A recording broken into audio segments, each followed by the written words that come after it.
What's up, everybody? It's Radchad from Maximum Threshold. I'm at the Whiskey A Go-Go in Hollywood, California. And right now, joining me, this gentleman does not need no introduction. You know him from many bands, many products. None other than George Lynch, my man. How you doing, my man? Oh, thank you. Well, you know, a little crispy around the edges, but I'm all right. Yeah. Correct me if I'm wrong. You just drove from Las Vegas, and now you're doing a Hollywood show right now. Uh-huh. Insane. We're out on a 10-day West Coast Lynch mob run up to Seattle and back the hard way. Awesome, man. Cool. And yeah, we played last night. But you know, sort of the nature of these kind of gigs is you play late. You know, you're playing the Whiskey A Go-Go on a weekend. Yeah. Everything goes late here, so you actually go on stage like at midnight. Yeah. And so you get off stage a little before 2, then you usually go out and hang out with people and sign things for people and things like that. Which is cool, man, but I must say, man, that people, rockers are actually coming out and doing it. We're doing it because we're trying to make money and sell merchandise. First honest answer, and I love it. He's got to pay the bills, and I dig the fact that he said that. Hey, man. We're servicing the brand, like, you know, it means something to people. I mean, we spend time, we take pictures, we listen to their stories. Oh, I saw you, 25 years ago at, on whatever tour, at whatever arena or something, and it means something to them in their lives. I mean, we hear it all day long, but you can't get like that because, you know what, these people are literally paying your bills. They put food on my table, they feed my family. That's cool, man. I respect that. Honestly, I mean, I'm not saying I have to be a hero. It's just we all do it, and that's why we do it. It's part of what we do. I mean, wax philosophical here. Yeah. Meanwhile, back at the ranch, I'm sorry. Dude, no. Hey, man, speak your mind, brother. I'm glad that you're doing that. I dig the fact that, like I said, I'm not going to name drop or anything, but I've interviewed bands or musicians, and it's like, be honest, man.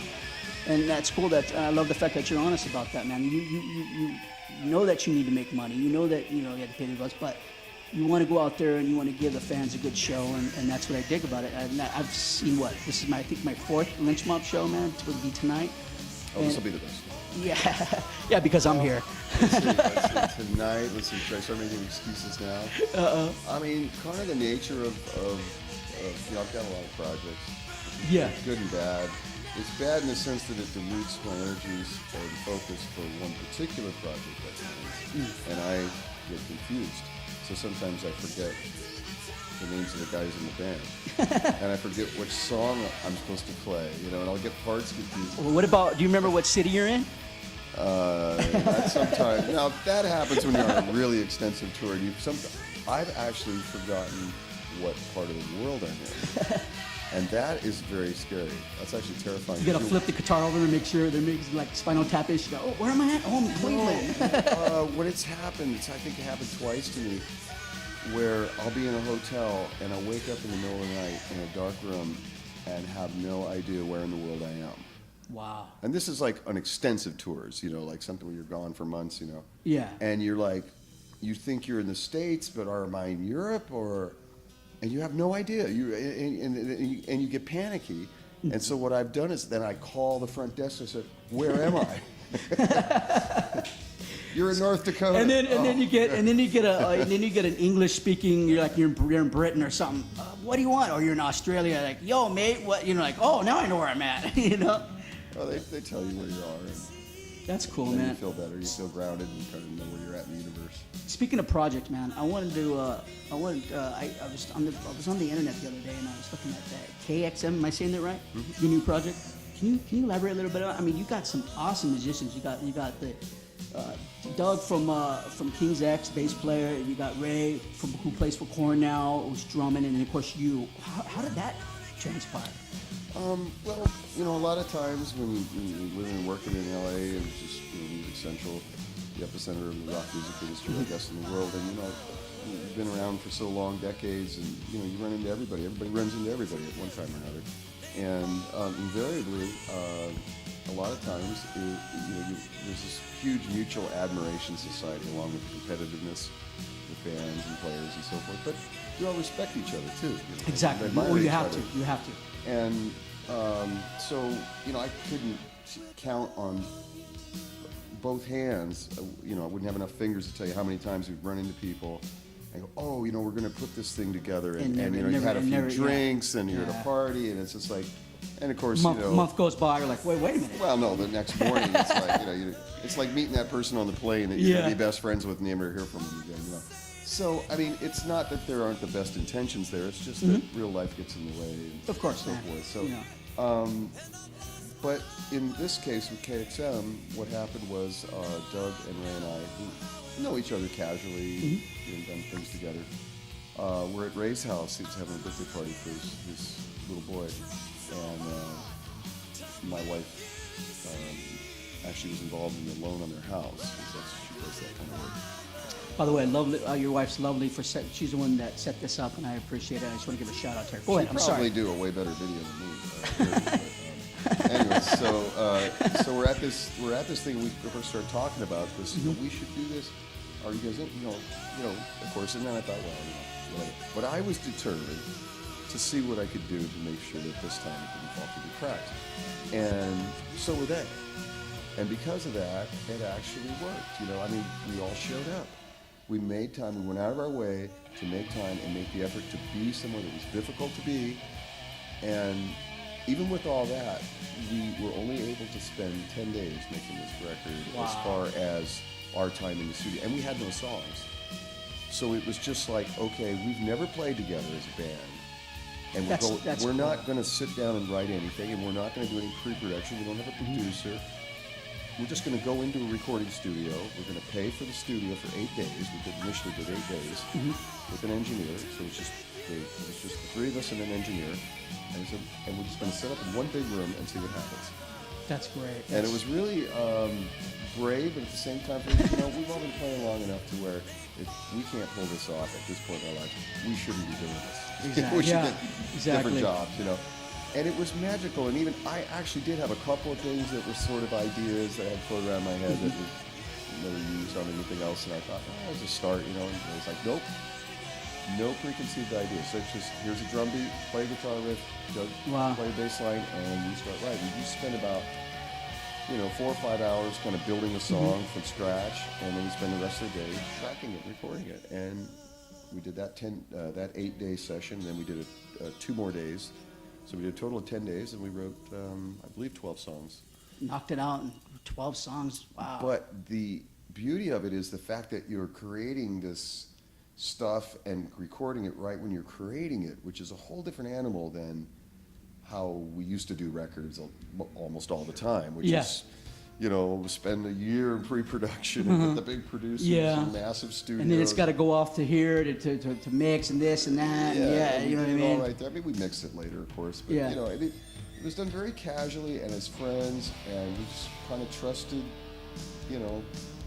But obviously, like you said, obviously it clicked. It clicked because you wouldn't, like you said, you wouldn't be doing it right now, right? You would just be like, okay, yeah, okay, it's cool. I played with you guys, and no. Well, I think what happened when as it was evolving through the days, the first week, is that we all were brave enough to show up and trust that things would work out. Yeah.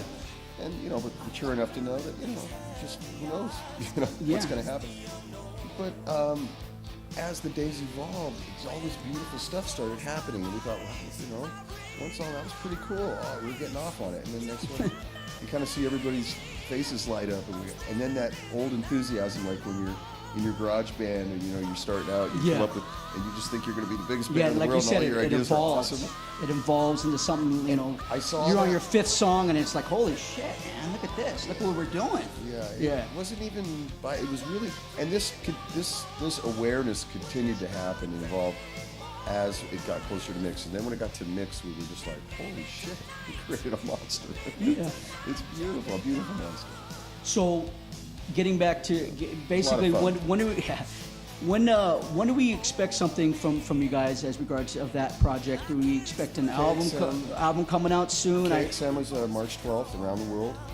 Worldwide release on 3 different labels, and then we have and I wouldn't say this unless it was true, because I very rarely lie about things that matter. We did a video that we were blessed with getting this wonderful gentleman, Jamie Brown from Perfect World Entertainment to help us out and bring us in. And for a very low price, we've got a unbelievable video. And he's a big fan and good friends with all of us, and heard the project, felt it was so important, musically important, that it deserved this. And we did a phenomenal video that. And the video's out right now, from what I understand, right? No. Those are our promotional videos that we did, just the process of recording the record and us just talking about it and hanging out together and stuff. That was done with a friend of ours, Sebastian Paquette, that works with Korn. Ray brought him in, really great guy, and he's, but that's just for promotional purposes. Yeah, no worries. But they could see those on your Facebook and all that, the promotional stuff, to get an idea of what you guys are doing. But the first single is called Rescue Me, and that's what we did the video for. And it's really a very personal song. Doug and I spent a lot of time in the process of doing this record. We were working on vocals and arrangements and melodies and things like that. And he was staying with me in the house, and so we got to know each other on a deeper level, and a lot of the things that we talked about I expressed in his lyrics, because I said to him, this is what is going to resonate with other human beings on this planet. That's what music does. It's best. That's what it does best when it works. Is that, you're talking about things that people can't relate to in any other format. Picks me, it picks me up. Sometimes it'll bring me down. You know what I mean? It's my life, or I felt that way, and of course it's real. Because when a person's singing and it's real, there's a big difference in a pop song. It's just kind of contrived. Yeah.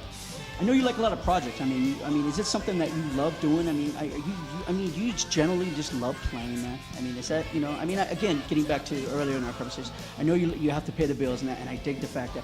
But I mean, you just love playing, man, all the time. I mean, it's because I notice you do a lot of projects. I notice you help a lot of people too in other bands and stuff, and I think that's rad that you do that, man. I mean, it's just something you just love doing. I didn't help anybody in other bands. I did. Past tense. Well, no. What I'm saying is, you played on a couple tracks. I mean, Oh no, yeah. Yeah, that's what I meant. I do that for money. Yeah. Oh, okay, cool. I'm helping myself.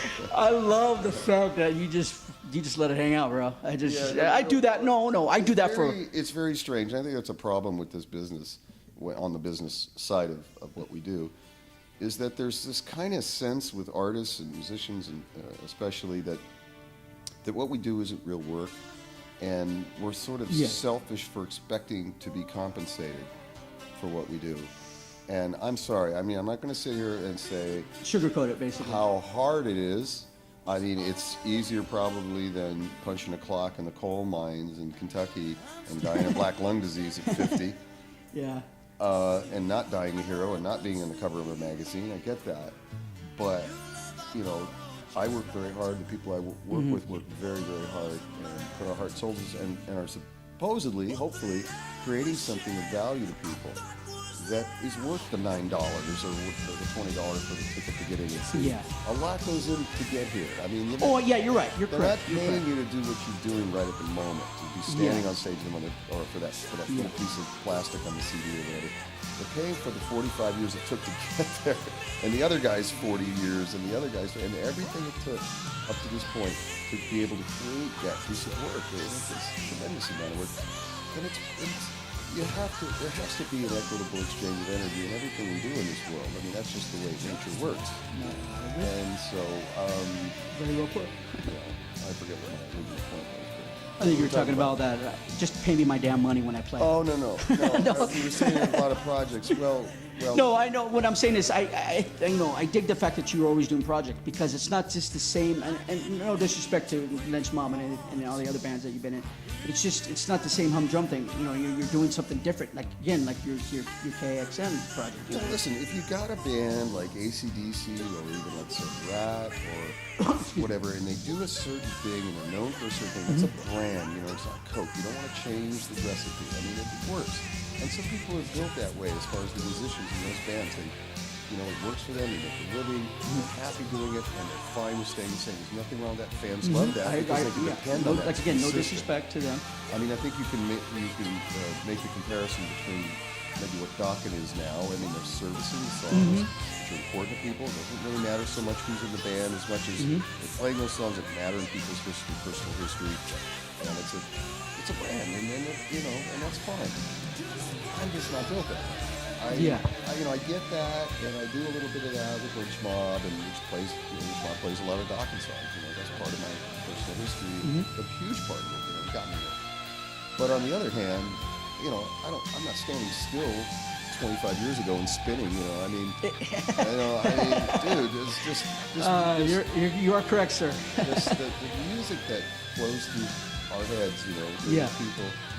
I mean, it never stops, and it's always evolving. You always hear this kind of perfect song. The most amazing. The way I write sometimes is I visualize. I won't give my secrets away, but I visualize the band I want to see at the ultimate concert, right? Like, everybody's smoking a little bit, the lights are down, the roadies are running around, the lights are blinking, and you got that tension, and what's going to happen, and then the world's best band comes out and blows your fucking mind with the world's best song. Fuck. I want to write that song, right? Yeah. I've never quite written it, you know what I mean? So you keep reaching for that. And then inside that song is the world's best guitar solo. It just lifts people off and raises them up, takes you higher and higher. And that one's been spinning around in my head for fucking decades. So, you keep chasing that dragon. Right on, man. Right on. Let's get back to Lynch Mob. Now, I noticed... Since the bass player walked, Yeah. The bass player just walked in, ladies and gentlemen. Well, he's also, as you said, we all do different projects. Kevin, you want to shoot around Kevin and I have known each other since he was about this high. I was just nuts over him. Isn't that the line? Right on. I think he just reminded me. Wow, just a young lad, He used to come over. We had a half pipe at the house. Half pipe at the house. He'd come over to the same neighborhood. Were you a shredder when you were younger, man? No, I was. I think you were, weren't you? Or you were your friends? I don't. But I do remember that at that point, it was in the 80s, and I was in Dokken, and we were, whatever, we were on MTV and stuff. And he would, I think this is right, if I'm remembering right, and he would come into the house and grab my Tiger guitar and run around the house saying, I'm going to be a rock star someday playing my Tiger guitar. And now we're playing together. That's awesome, man. That's a pretty cool story, right? Yeah. Shit, man. But you got the tour going on with Lynch Mob right now. Yeah, we got Jimmy West Coast. DeAnda on drums from Bullet Boys. And been having somewhat of a revolving door with vocalists, unfortunately, which is a bane of my existence and the story of my life. But at the moment, is Keith St. John. Okay. Last week was somebody different, but I won't talk about that. Yeah, that's another story in itself. Well, yeah, we'll carry that on another time. That's the cool thing about Lynch Mob. You come see, you never know who was going to be singing, right? It's going to be a surprise at the grab.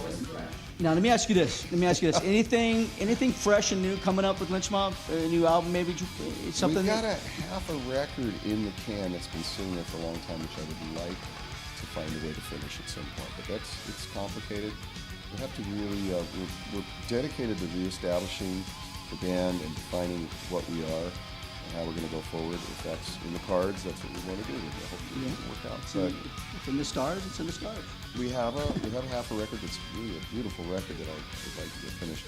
I don't like leaving really beautiful pieces of work just in the trash. Unfinished, basically. You want to be able to, because they're like your children, you make these things and they're painful to give birth to, and then you send them out in the world, and hopefully they come back and get jobs and give you the money. George, what's your sites that they can log on to, man? Your Twitter or Facebook and all that good schnuck. Where can they find you? If you want to plug Mr. Scary 2 Guitars, man, go for it, man. Oh yeah, well you just did. Mr. Scary. Mr. Scary. I'll let him do it. Okay, MrScaryGuitarist.com. How many people watch this? A lot. It goes all over the world. Like dozens, right? Yeah, more than a baker's dozen. Nice. So, MrScaryGuitars.com. On that site, you can also check out my pickups for Mr. Scary pickups. I won't get all too into it. It's self-explanatory. If you go on the site, MrScaryLynch.com. I believe there's Lynch Mob and KXM sites and Facebooks and all that. I don't know about that. Just go on the sites and type in, Google it, and you'll find it. Yeah, awesome, man. I want to appreciate you taking time out to Left-handed shake. Okay. yeah, official shake, man. Thank you very much. I want to appreciate you taking your time out, man. You just again, I know you just came back from Las Vegas, Well, man. I've been sitting in this room for another 4 hours. So. Do we got plenty of tape? I mean, well, I know we got plenty of battery power. But yeah, thanks, man. I really appreciate it. And like I said, looking forward to the show. And check these guys out, man. When they come to a town near you, Lynch Mob. Check out his other projects. Go on his support and occupy. Go on the websites. I mean, just support and occupy. That's all we ask, man. This is Radchad from Maximum Threshold. Horns up, bitches.